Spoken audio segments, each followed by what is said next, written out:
Good evening from New York. I'm Chris Hayes. This is how bad things have gotten in the wake of Donald Trump's decision to abruptly, with no warning, pull U.S. troops out of northern Syria and give Turkish strongman Recep Erdogan the green light to invade. Today, the U.S. was forced to bomb its own base.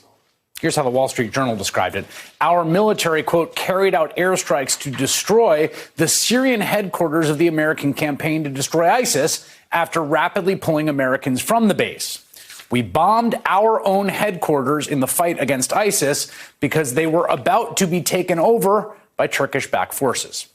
And with this situation rapidly deteriorating, the president is having what the Speaker of the House called a meltdown right before our very eyes.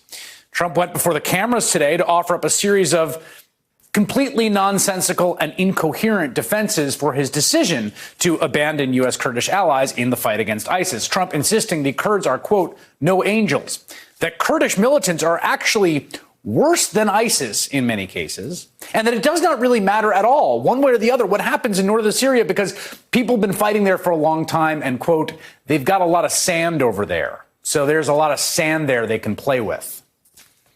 The president said all this as hundreds of thousands are fleeing their homes and others are being killed. And he said all this in front of his vice president and Secretary of State Mike Pence and Mike Pompeo just hours before those two men departed for Turkey to try to negotiate a ceasefire with Erdogan to stop what's happening there. Erdogan, who not only has already rejected the idea of a ceasefire, but also initially balked at even deigning to meet Vice President Pence. Meanwhile, congressional leaders across ideological lines are freaking out. Today, the House voted shockingly, overwhelmingly, to condemn Trump's withdrawal of U.S. forces, 354 to 60, 129 Republicans supporting the resolution. Even Trump's staunch supporter and loyal admirer and golfing buddy, Senator Lindsey Graham, seems like he's had enough. He's not listening to his commanders. He's not listening to his advisors. He's making the biggest mistake of his presidency by assuming the Kurds are better off today than they were yesterday.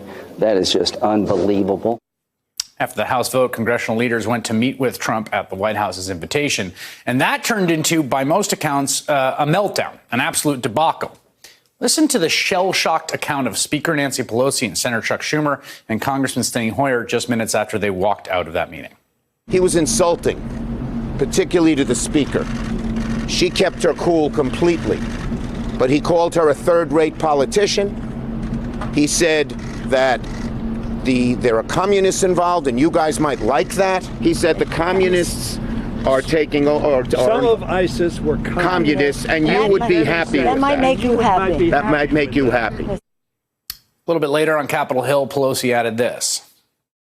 What's really sad about it is I pray for the president all the time, and I tell him that. I pray for his safety and that of his family. I think now we have to pray for his health, because this was a very serious meltdown on the part of the president. We learn more about the meeting from a Democratic source who said Senator Schumer started to read Trump a quote from former Secretary of Defense James Mattis warning about an ISIS resurgence. But Trump cut Schumer off, saying that Mattis is, quote, the world's most overrated general. You know why? He wasn't tough enough. I captured ISIS. Mattis said it would take 2 years. I captured them in 1 month. Personally, I guess he captured ISIS. The source said Trump also acknowledged that up to 100 ISIS fighters escaped due to his decision, but insisted twice they are, quote, the least dangerous ones, a claim the Secretary of Defense, Mark Esper, notably declined to back up. Schumer said that Trump also handed out copies of a letter.